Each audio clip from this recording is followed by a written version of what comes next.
live. Because in this way we can just start like, hey everybody, good evening, how's everybody doing? So we're live here. Hi, IG. And I don't know when we're going to know when this old thing goes live. Are people joining, or can you tell? We will be able to tell. They're telling our followers. That you're... Hang on.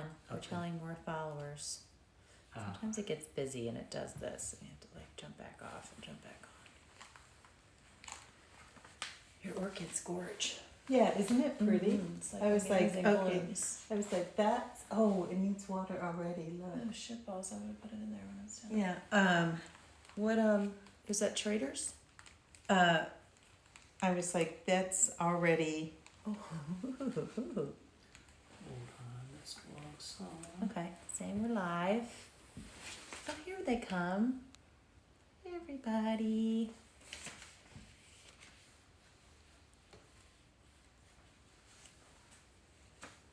Give a wave if you can hear our tunes. we can hear them. or is it just Or a us? thumbs up. Can you hear our theme music? Oh, yay. Hey, hearts. Hi, everybody. Hi, everybody. We love the hearts. Hi. Especially on a rainy, dreary day Yeah. like today. Oof. All right, one more minute on this. Here it is.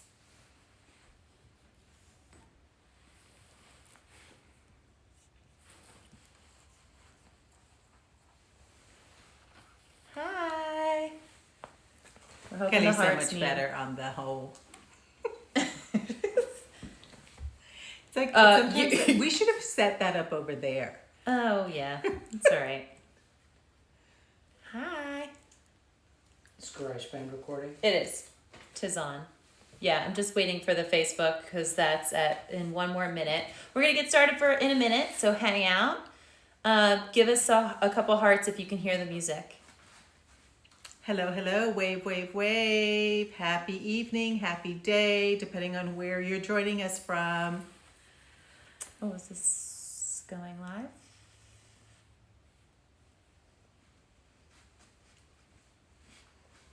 Hi, Bill Heisler. Hi, Belle. Let's see. It's thinking about it.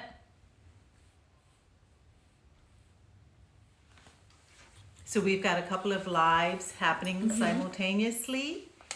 So welcome to our IG family, community, and friends. We're also waiting on our Facebook to pop itself live. Yeah, it's thinking.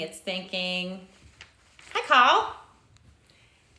Hey, Miss Colleen. So come on in the living room, and we're going to get started in just a sec to wrap up season 3 of the opt-in. This season was community, which I personally very much enjoyed. It was great. One of my faves. Yeah, some stellar people. All right, what do we got going on here, Facebook?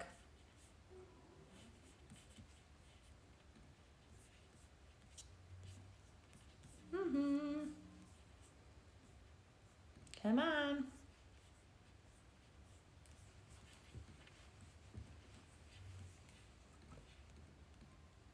All right, we may need some tech support on the hi Noe on the FB live. It's waiting for our live video, and we're here. I don't know what's taking them so long to load us. See how it's just like thinking here? And I'm like,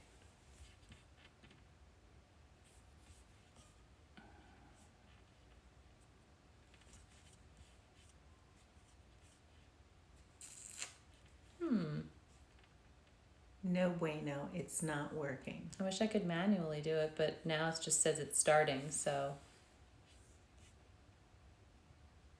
Facebook. Chagrin. Yeah. Yeah, let's just roll with it. Maybe it'll start, maybe it won't. We don't know. But what we'll do for our Facebook friends, our friends on Facebook, we'll go ahead and make sure that we get this posted or sent over to Facebook if we can. But hey, Kelly. Hi, A. How are you? Oh, good. How are you? I'm good. I haven't seen you like in a couple of days because you did that total stealth thing the day did. after Thanksgiving. I did. Like even I went the dogs. dark. Yeah. Well, you went dark, but like you came over and dropped. So Kelly came over and she dropped off post Thanksgiving goodies at our front porch, but it was like total stealth because nobody heard her. The dogs didn't hear her. No one even realized that she had come and gone. But she left this fabulous bag of all the amazing fixings that she had made for Thanksgiving. Well, I was hoping that you guys were in like bedroom, cocoon mode when I didn't hear anybody. So I wasn't going to like stir the pot. No. I just was going to drop and no, go. but we were. And hopefully everyone else, everyone on the line here had a wonderful holiday break and got to unplug and just be in communal love and closeness with family and those in your safety bubble. Yeah. So what are we doing tonight, Cal? So tonight we are live. Yes. Woohoo. This is our first time doing a live podcast. Yeah, this is our first time doing a live Thank you podcast. to all of those that are joining us this evening. And it's going to be somewhat glitchy, but we're going to roll with it. It's fine. We're going to wrap up season 3. We've traditionally done a wrap up at the end of each season. Sometimes had a special guest. Sometimes, just try to change up a little bit. And this time it's with you. So thank you for being here. Yes, thank you for being here. Mm-hmm. So where are we going to start? Let's start with, well, first of all, we got to start with the elephant in the room, and that being COVID-19. Mm-hmm. We're in a pandemic still, and we need to stay socially distanced, obviously, in order to slow the spread of COVID-19. And so what the heck is community in this moment? When we can't be physically together, how do we commune? It's interesting because I've been thinking about this a lot.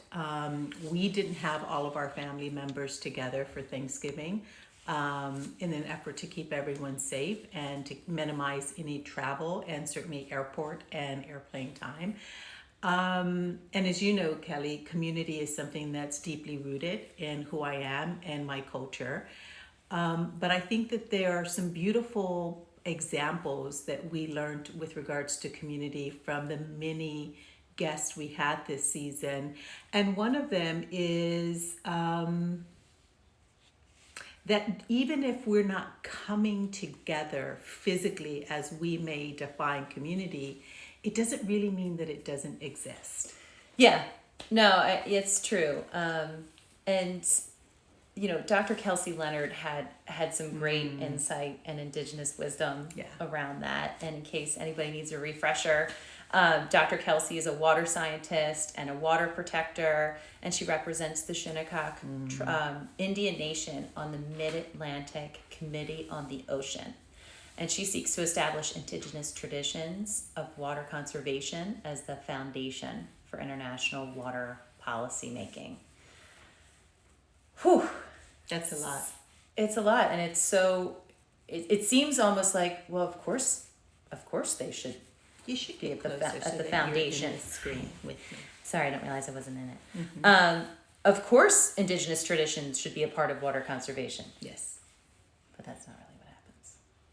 No, it's not really what happens, and I think one of the things that we learned, and I certainly learned with being with Dr. Kelsey, is that a lot of times being in community, nature plays a beautiful aspect about with regards to grounding us and bringing us into a communal nature, not just with physical beings, but quite frankly, with the essence and the spirit and the energy that exists in nature.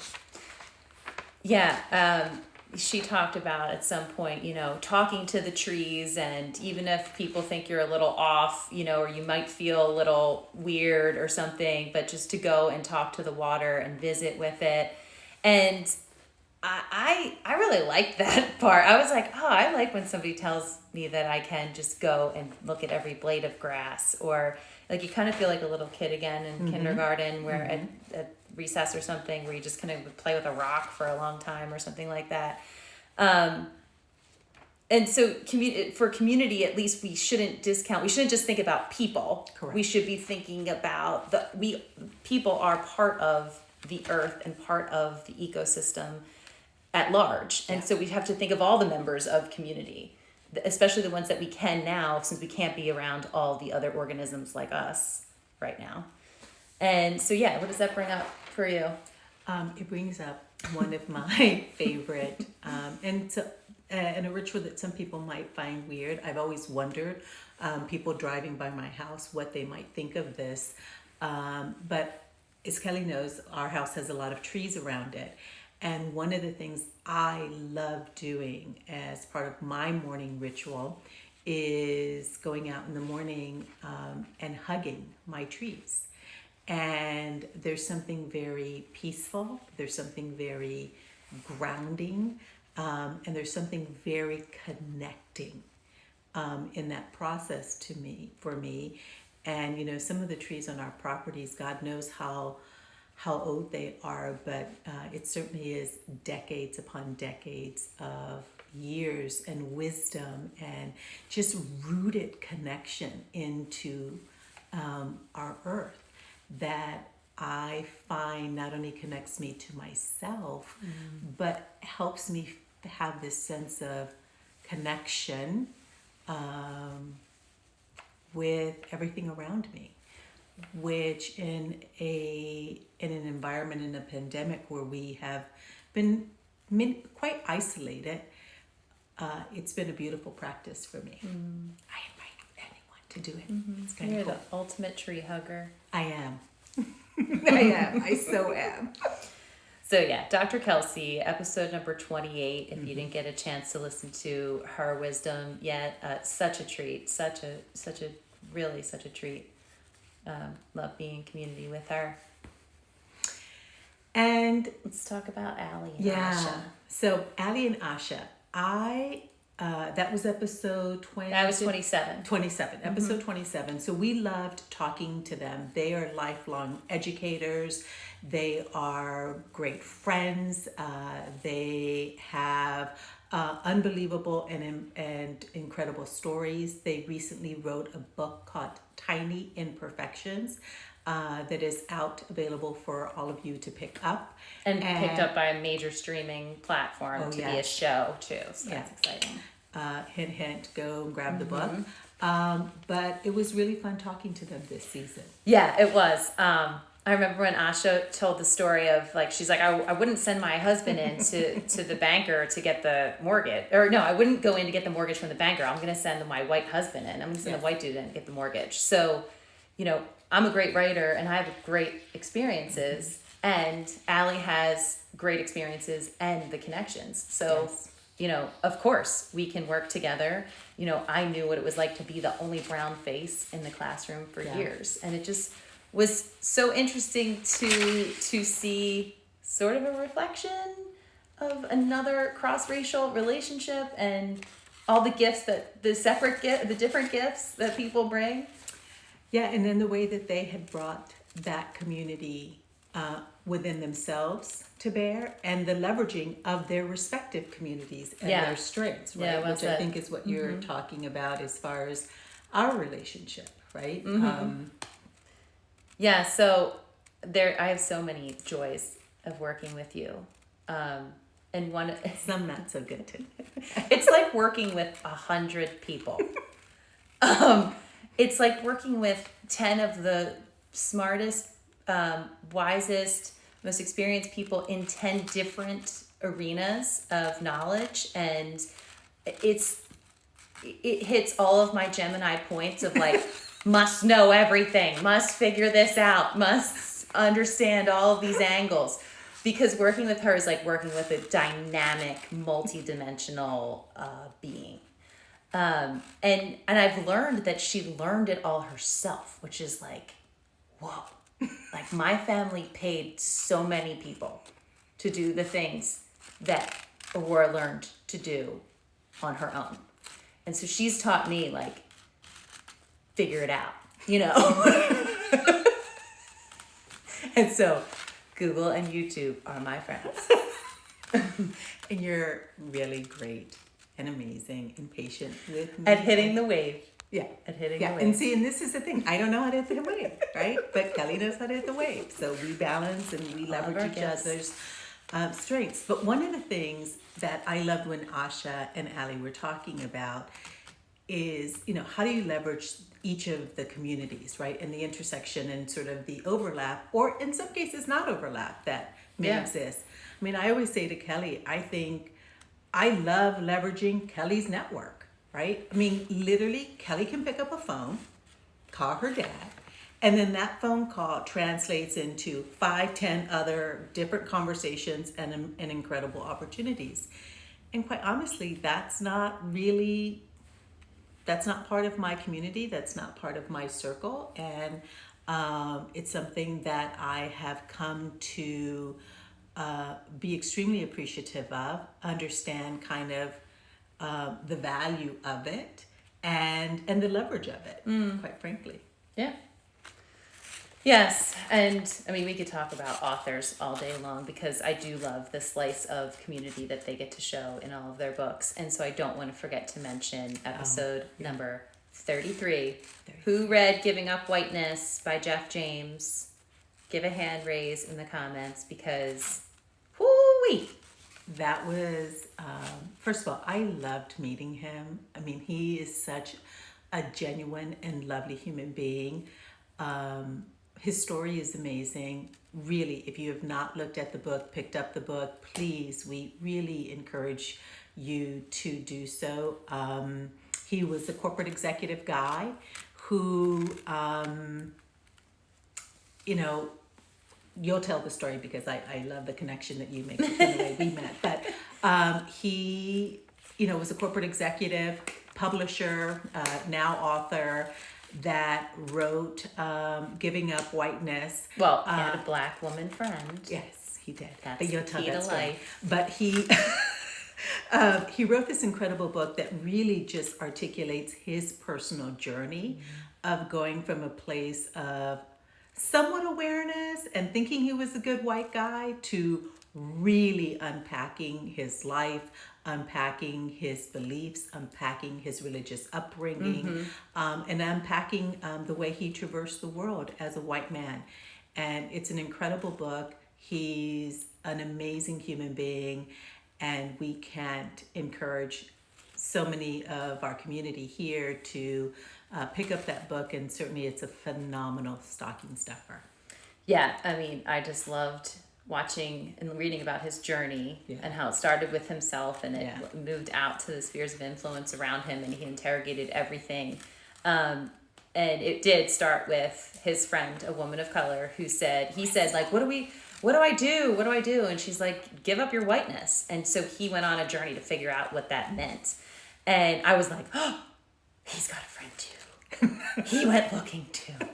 And and ultimately now he's married to a woman of color, so he has daughters of color, and he's got 2 daughters himself. And so his motivation was to be a better father and to be a great dad and to leave behind a legacy that had meaning. And so it just made me think of my own relationship with Aurora, because my first motivation was to not be a shitty friend. And so I knew that I had to do something to not be a shitty friend. And then it grew to, who am I as an ancestor and what am I leaving behind? And, what does community look like? And where can I find community in this way of being that I didn't start out in at all? And what does that look like? And the other part that I loved when talking to him that you just triggered for me, Kelly, was that he talks about, he sort of brought up another angle of community, that in his journey of doing this work, it really opened up this whole new dimension, this whole new world of people and experiences and relationships and joy. And that's what he calls it, joy. And so that I thought was such a beautiful articulation of community, of someone who had the courage to go on this personal journey.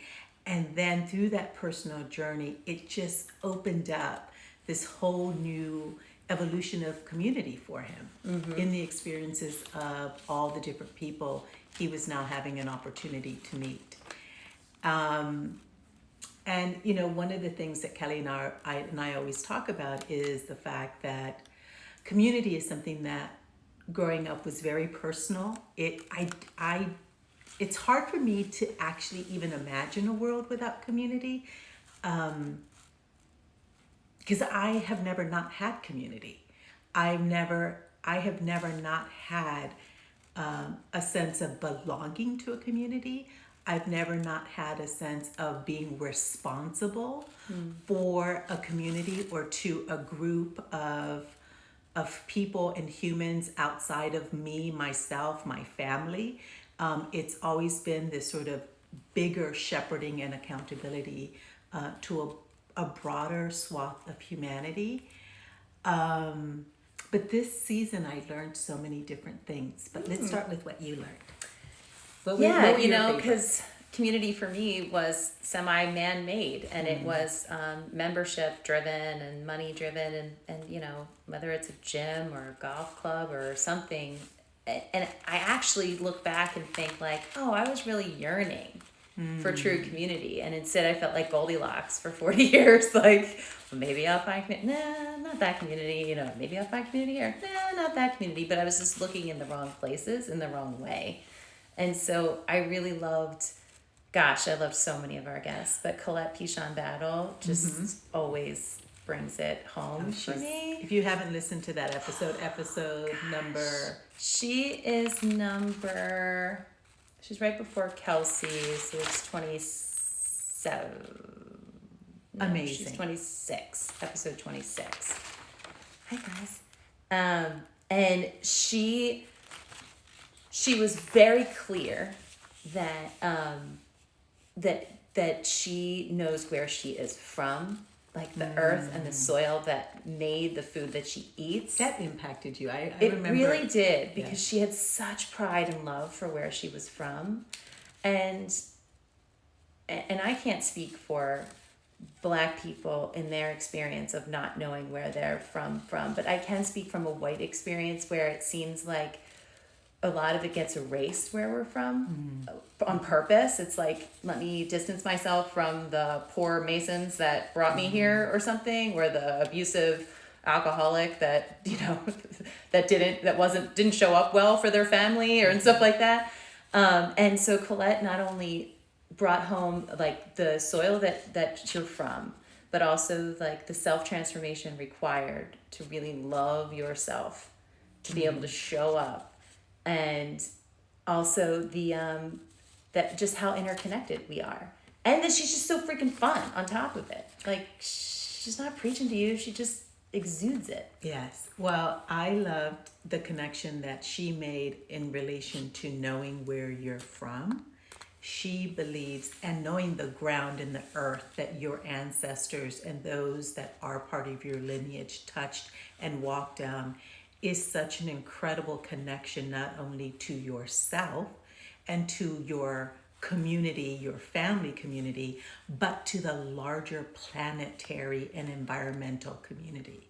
And for her, I loved how she made that connection between our environment and social justice, and that the crux of that, or the nucleus of that, is really knowing where you're from. And taking care of that. And so I think you're right, Kelly. You know, I think again, as a Black Latina woman, you know, I had parents that were very focused on my sister and I having a clarity of our heritage, having a clarity of where we have come from. You know, my indigenous Mexican background, my African American reality here, but that our heritage and our family members traveled through the West Indies to arrive here, and just really understanding the elements of our lineage and understanding the elements of our customs and foods and traditions, and how so much of it is actually connected to the earth. Yeah. and that we are part of this greater Earth planetary human community. Yeah. Which brings us to and your favorite.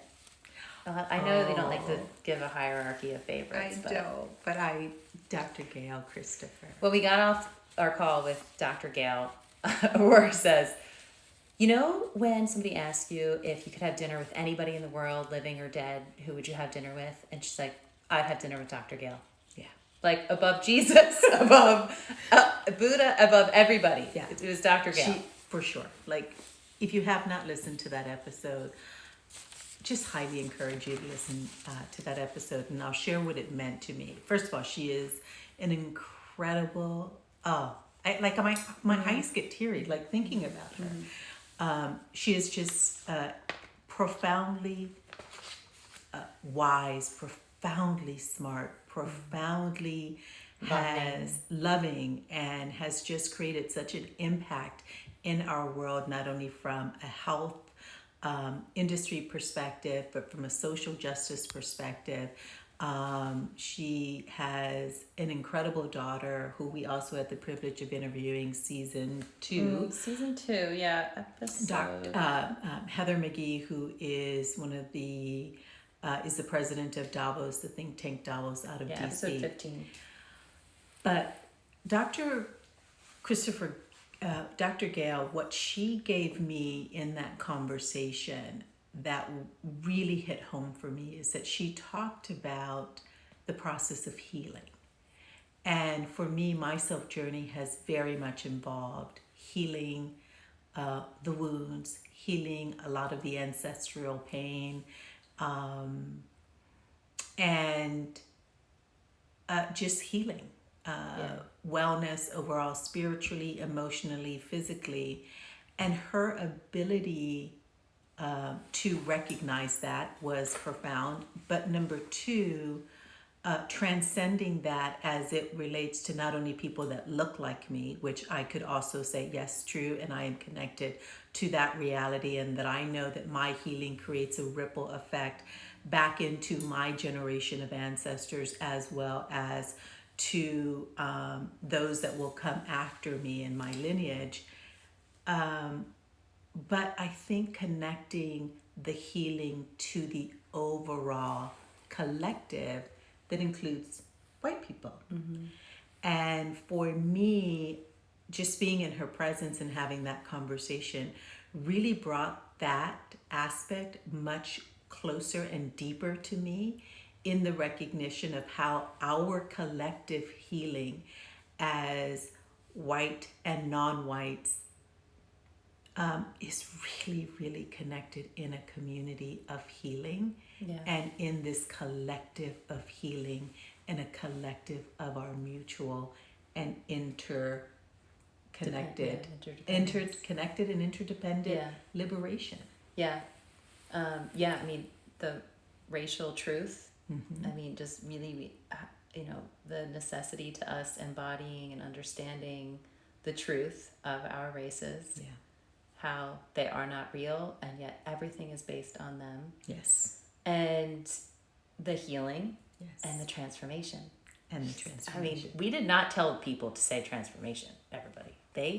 It was all organically coming out of our guests. Yes. It was quite the message. So that was some of our favorites. What were some of yours? If you want to put them into the live chat or just plug anything into the question feature. We're here for a few more minutes and would love to talk with anybody who wants to have a conversation about season 3. Even if you haven't listened, it's totally fine. Yeah, and there's time. And anything you want to share as it relates to community and what community may mean to you, and how you may be managing community during this pandemic season. And I want to apologize to any Facebook followers. Our camera was not supported for some reason. We had tested it. So we'll make sure that we screen record this and get it over to Facebook. Apologies. It's not nice when our whole community can't join us. No, not good. So So were you left with any questions as it relates to community, or how is it continuing to evolve the definition of community for you, Kelly? I think a little bit that comes up for me is understanding more how the systems work in our communities. So say more. So, understanding how, especially how race plays out in the systems that kind of are the organizing factors of our community. Like, for instance, when Ali and Asha bring up public schools, you know, and it's like, well, public school education is very, very different in different areas depending on how much people pay in taxes. Yes. So it's like, to me, is understanding how all of those systems play into our communities, and we're very still segregated in a lot of our communities. I would have liked to talk more with somebody about policing and what that means and how it could look. Because, I couldn't tell you, fund the police. I don't know, maybe everything. But I would love to talk to somebody that knows more about that to help inform me about community. How about you? Any question marks or things that you would have liked to talk about more? Or? I think for me, the continuing question is how do we broaden and how do we bring a greater sense of community into the embodiment and awareness of white people, right? Yeah. Because I think, when we talk to Sister Norma, right? So one of our interviews this season was with Sister Norma, who is a sister who is at the border of Texas and Mexico. And she is extremely engaged and involved in immigration. And so I have always struggled with how people can see what's happening at the border and not be outraged.